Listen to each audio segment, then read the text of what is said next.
querido hermano y amigo, bienvenidos al repaso de la lección de esta semana.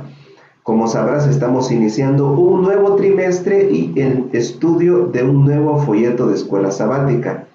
La lección de esta semana se titula ¿Por qué testificar? Acompáñame en este breve estudio. Quiero iniciar con el versículo de memoria que se encuentra en Primera de Timoteo capítulo 2 versos 3 y 4 y dice de esta manera: Esto es bueno y agradable delante de Dios nuestro Salvador, el cual quiere que todos los hombres sean salvos y vengan al conocimiento de la verdad. Este versículo nos dice dos cosas maravillosas de nuestro Dios. Número uno, nos dice que Dios desea que todos sean salvos, que nadie se pierda, que no importa quién sea la persona ni lo que haya hecho, Dios desea que sea salva. Además, este texto nos dice que el otro gran deseo de Dios es que todos vengan al conocimiento de la verdad. Y es que lo uno va ligado a lo otro. Conocer la verdad nos lleva a la salvación. El conocimiento salvífico nos conduce a la verdadera salvación. Dios desea que todos conozcan la verdad y para eso nos está llamando a cada uno de nosotros a ser verdaderos testificadores, a poder compartir con las personas de su amor. Por eso vamos a ver las preguntas clave para el estudio de esta semana. La primera pregunta dice: ¿cuál es la misión de la iglesia? Bueno, hay hermanos que dicen: pastor, la misión es predicar, la misión es bautizar, la misión es enseñar, la misión es doctrinar. ¿Cuál es la misión de la iglesia? La otra pregunta dice: ¿por qué debo testificar? ¿Por qué ahora que soy bautizado debo involucrarme en la testificación? Contestemos la primera pregunta. ¿Cuál es la misión de la iglesia? El Nuevo Testamento nos presenta dos ejes misionales principales. El primero de ellos se encuentra en Mateo capítulo número 28.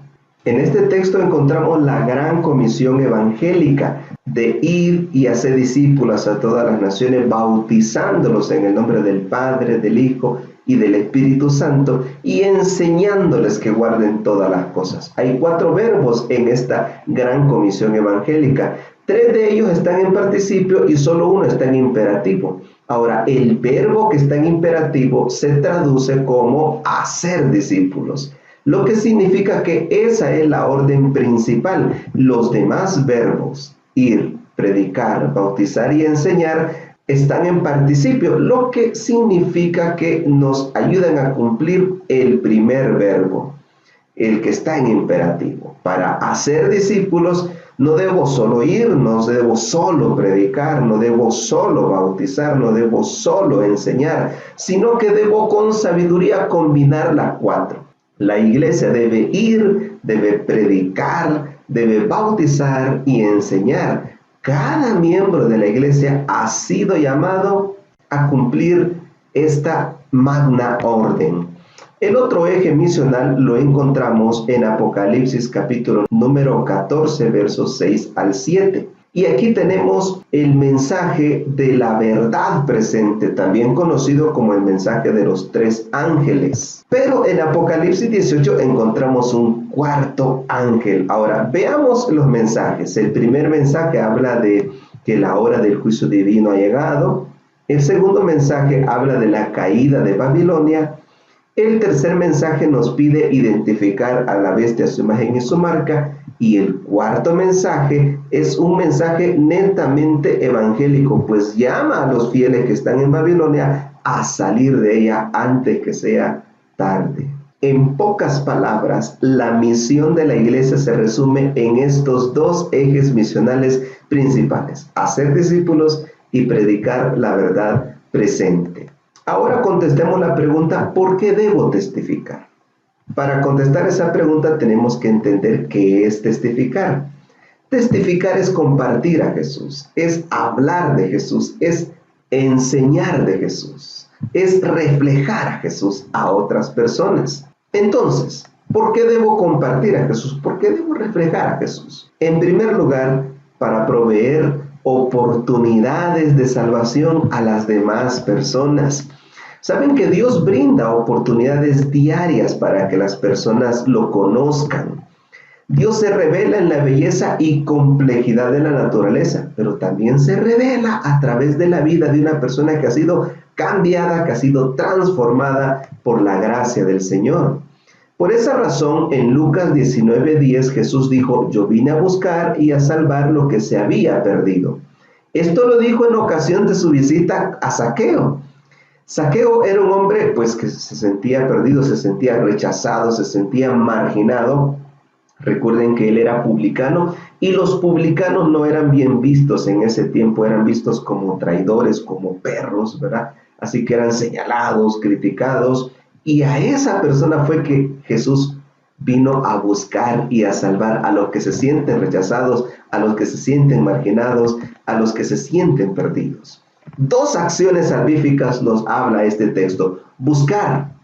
¿A dónde? A donde sea, a donde la persona se encuentre. La gracia del Señor puede llegar hasta ahí, no importa cuán hundida esté la persona, no importa en qué lugar de pecado se encuentre, la gracia del Señor puede llegar hasta ese lugar. No importa en qué rincón del planeta esté esa persona, Dios puede llevarle el mensaje de salvación hasta donde está. También nos habla de salvar. Debemos no solo buscar, sino salvar. ¿A quién? A quien sea, hombre o mujer, rico o pobre, negro o blanco, no importa de qué país sea, no importa de qué raza sea, no importa de qué posición social sea, todos necesitamos de la gracia salvadora de Cristo Jesús y todos necesitamos compartir esa gracia con las demás personas. Y eso es lo que nos presenta el libro de Romanos. Fíjense que el libro de Romanos en sus primeros capítulos habla de que tanto judíos como gentiles son pecadores. Todos somos pecadores, estamos destituidos de la gloria de Dios, estamos necesitados de la gracia del Señor. Cristianos y no cristianos necesitamos de la gracia de Cristo. Por eso Romanos del capítulo 3 al 5 nos habla de esa salvación, de esa gracia salvadora que recibimos a través de la fe. Aquella persona que ejerce fe en Cristo no quedará burlada, no quedará desamparada. Es así que los capítulos 6 al 8 de Romanos nos habla de lo que la gracia puede hacer en aquella persona que lo recibe. La gracia nos libra de la condenación del pecado. La gracia nos libra del dominio del pecado y un día la gracia nos librará de la presencia del pecado. O sea, la gracia nos da la oportunidad de experimentar una vida nueva en Cristo y una victoria sobre las tendencias heredadas y cultivadas.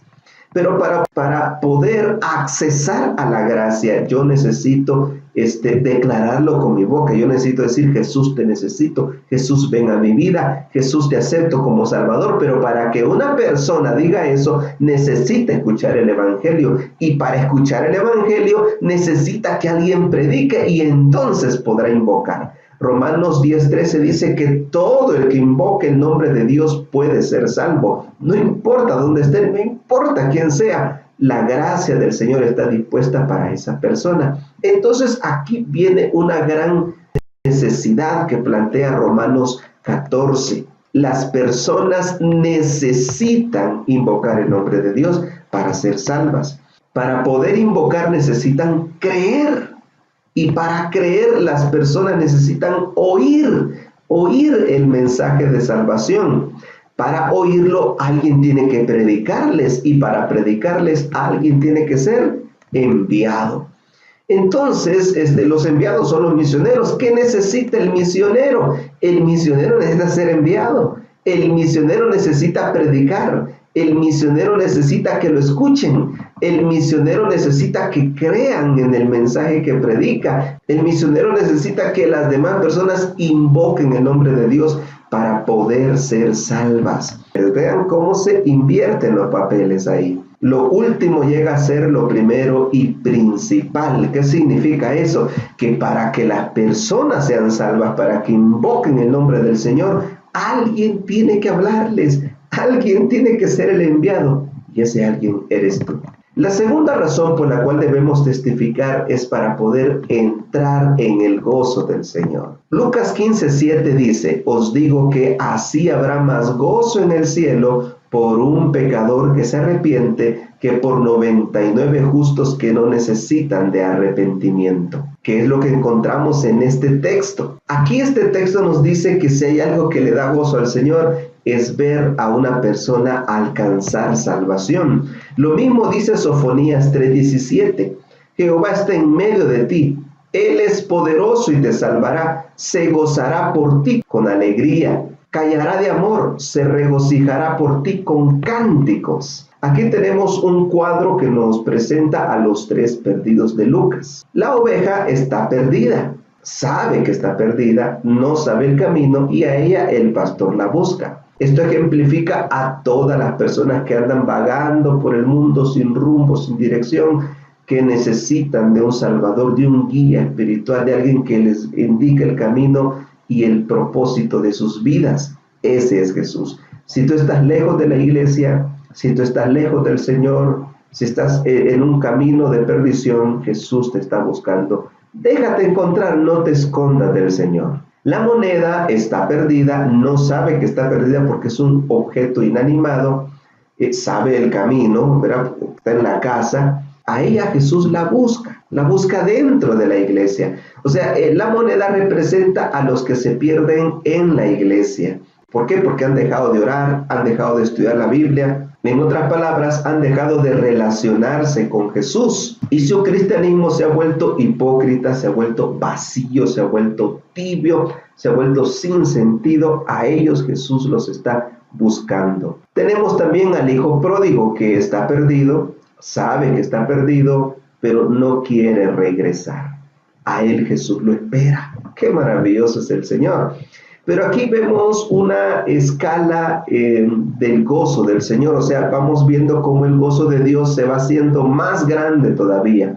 ¿Por qué? Porque Dios se goza en buscar al perdido, pero se goza más cuando lo encuentra. Y su gozo llega a su clímax máximo cuando lo hace volver. En pocas palabras, hacer volver a un pecador a Dios es el gozo más grande que podemos compartir con nuestro Dios. Entra en el gozo del Señor. La tercera razón por la cual debemos testificar es para poder crecer en Cristo. Aquí el autor de la cartilla hace una analogía muy interesante con el mar muerto. San Juan 7:38 dice que el que cree en mí, como dice la Escritura, de su interior brotarán ríos de agua viva, no muerta. El mar muerto se le llama así porque no tiene vida, sus aguas no generan vida, están cargadas de mucha sal, ya que el río Jordán ahí se deposita, hasta ahí llega el río Jordán a formar ese lago o el conocido mar muerto, que es el punto más salado y más bajo de la tierra, por lo tanto es muy caliente, hay mucha evaporación ahí. Y los minerales y sales, pues al evaporarse las aguas quedan solidificados alrededor en la orilla. Lo que significa que no hay plantas alrededor, no hay peces en el agua, no hay vida. Así es el cristianismo de aquellos que no comparten a Jesús.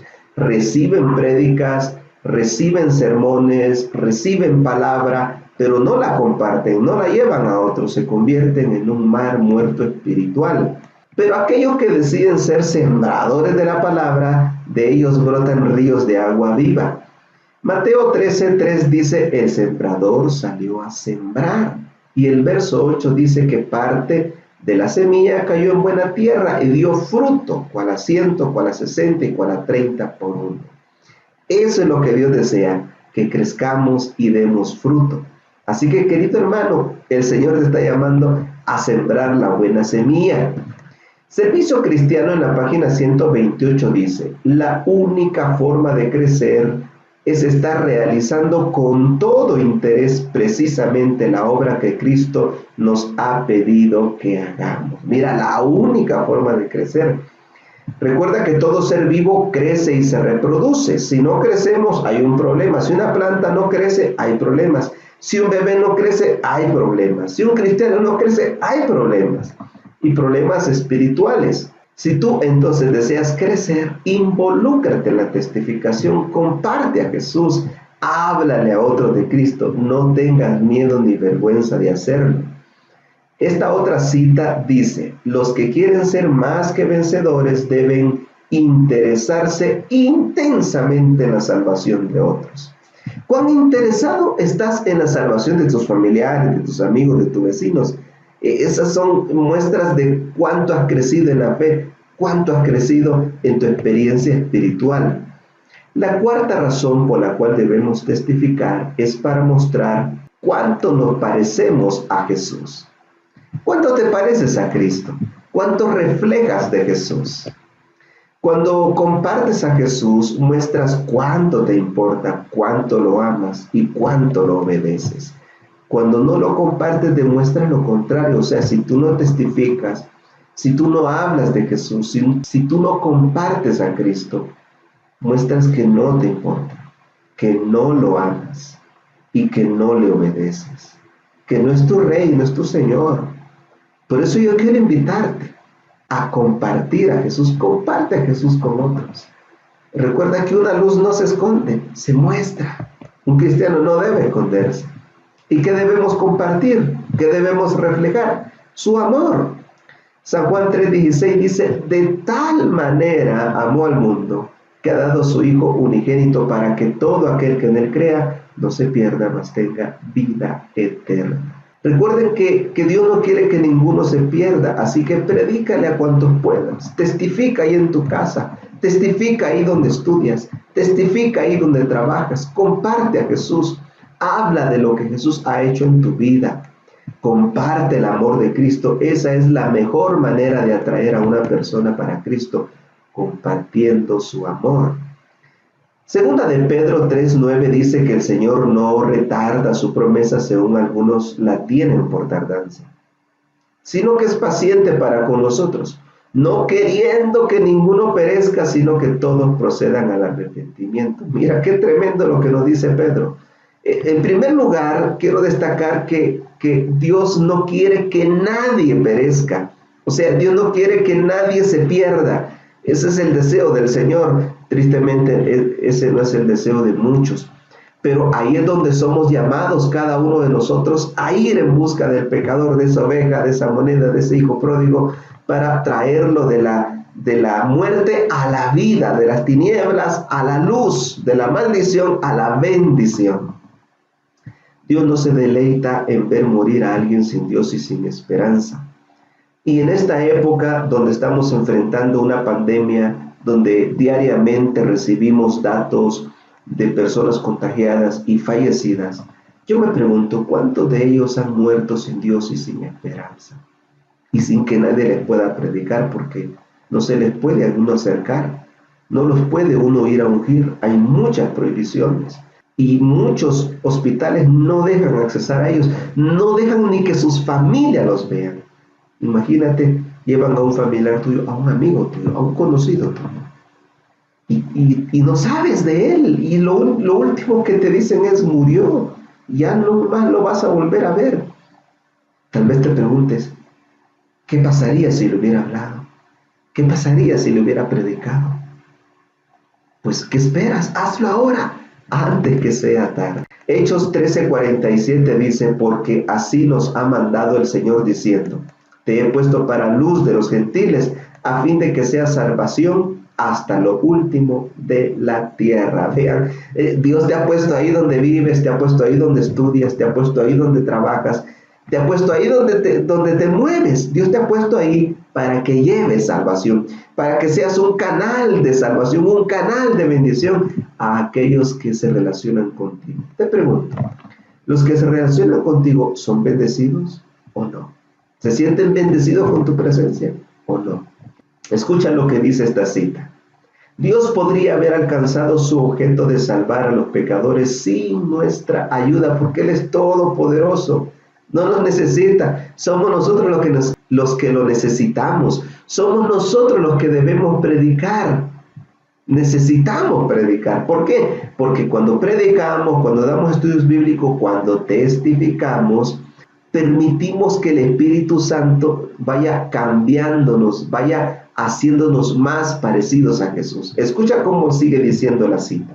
Pero a fin de que podamos desarrollar un carácter como el de Cristo, debemos participar en su obra. ¿Y cuál es el rasgo que más se destaca en el carácter de Jesús? Pues es su amor por los perdidos. En la medida que amas a los perdidos, en esa medida te pareces a Jesús. La quinta razón por la cual debemos testificar, por la cual debemos compartir a Jesús, es para demostrar cuánto le amamos. Y aquí la cartilla nos llevó a un soberbio texto bíblico, 2 de Corintios 5, 14 y 15, que dice: el amor de Cristo nos constriñe, pensando en esto, que si uno murió por todos, luego todos murieron, y Él por todos murió, para que los que vivan ya no vivan para sí, sino para aquel que murió y resucitó de los muertos. Mira estas dos figuras de arriba. Aquí estas dos figuras están ilustrando una fuerza de la naturaleza, la fuerza del magnetismo.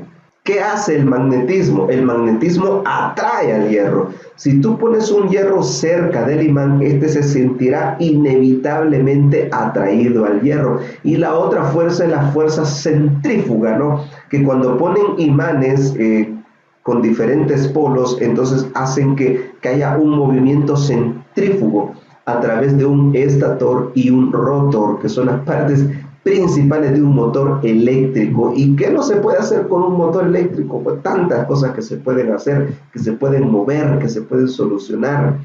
Estas palabras están relacionadas con la palabra constreñir. Constreñir significa atraer, como el imán al hierro. Significa controlar, significa obligar, como lo hace el magnetismo. O sea, el hierro está obligado a ir donde el magnetismo lo atrae, ¿no? Constreñir es mover, como la fuerza centrífuga, impulsar, motivar. ¿Qué significa eso? Que cuando tú acercas un pecador al amor de Cristo, éste se va a sentir inevitablemente atraído a Jesús, atraído a su amor. Y también constreñir nos está hablando de mover, o sea, el amor de Cristo debe movernos a la acción, movernos a la predicación, movernos a dar estudios bíblicos, movernos a testificar. Querido hermano y amigo, si el amor de Cristo no te mueve, nada lo hará. Dios quiere que nos movamos a testificar, que nos movamos a hablarles a otros de que se reconcilien con Dios, de que se pongan a cuenta con Dios. El mensaje que debemos llevar es que Dios no está enojado con ellos. Dios no está peleando con los seres humanos. Dios no está castigando ahorita a nadie. No te está condenando. Dios te está salvando, te está dando oportunidad porque hay gracia. En conclusión, en el estudio de esta semana hemos aprendido que la misión de la iglesia es hacer discípulos y predicar la verdad presente para nuestro tiempo. Hemos aprendido que la testificación es afirmar, declarar, mostrar, compartir a Jesús, mostrarlo con nuestra vida. Eso es testificar. Pero ¿por qué debo testificar? Bueno, aprendimos que yo debo testificar para promover oportunidades de salvación a otros, para poder entrar en el gozo de Jesús, para poder crecer espiritualmente, para mostrar cuánto me parezco a Cristo y para demostrar cuánto le amamos. Mira esta imagen de arriba.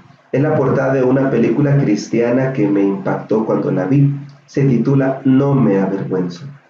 Y lo que relata es la vida de la joven Rachel Scott, quien sentía pena de compartir a Jesús. Esta película fue basada en el diario que ella misma escribió. Ella relata cómo sentía pena de hablarle a sus amigos de Cristo, de decir que era cristiana, que era creyente, aun cuando miraba a sus amigos en malos caminos, en vicios, en promiscuidad. Ella no sentía valor de hablarles, pero también la película muestra cómo ella logró cobrar fuerza para hablarle a sus amigos acerca de Cristo, para animar a los desanimados, para poder aconsejar a aquellos que tomaban malos caminos, que tomaban malas decisiones, para ayudar a aquellos que estaban luchando con algún vicio. Aunque a algunos pues no le agradaban los consejos que ella les daba, pues ella los trataba de hacer con amor y cariño, tratando de buscar el bien de sus amigos. Sin embargo, hubo dos personas que se molestaron cuando ella les habló del perdón y del amor de Cristo. fueron Eric Harris y Dylan Klebold. Ellos sentían un profundo odio contra aquellos jóvenes que les hacían diariamente bullying. Y cuando Rachel les dijo que había que perdonar, ellos se sintieron ofendidos, consideraron el perdón como una debilidad. ¿Quiénes fueron Eric Harris y Dylan Klebold? Bueno, ellos fueron los perpetradores de la masacre en la escuela secundaria de Columbine, Colorado. Esta masacre ocurrió un 20 de abril de 1999. Ellos armados entraron a la escuela y dispararon, logrando asesinar a 13 personas. Al final, pues, se suicidaron. La primera que mataron fue Rachel Scott, quien estaba en la puerta de entrada de la cafetería por donde ellos iban a ingresar. Se dice que Eric Harris, al apuntarle a Rachel, le dijo: a ver si Cristo te salva de esta, y la asesinó. Lo que más impactó fue que muchos de sus compañeros, al saber que ella había muerto, decidieron seguir los pasos de ella, decidieron seguir a Cristo, gracias al testimonio que ella les había dado. Resulta ser que al día siguiente, cuando los alumnos empezaron a llegar a la escuela, se dieron cuenta que el único carro que quedó en el parqueo fue el de Rachel Scott. Así que lo convirtieron en una especie de monumento, lo llenaron de flores, de fotografías, lloraron ahí y le prometieron a Jesús seguirlo, gracias al testimonio que dio Rachel Scott. Bien dice Mateo 5:16, así alumbre vuestra luz delante de los hombres, para que vean vuestras buenas obras y glorifiquen a vuestro Padre que está en los cielos.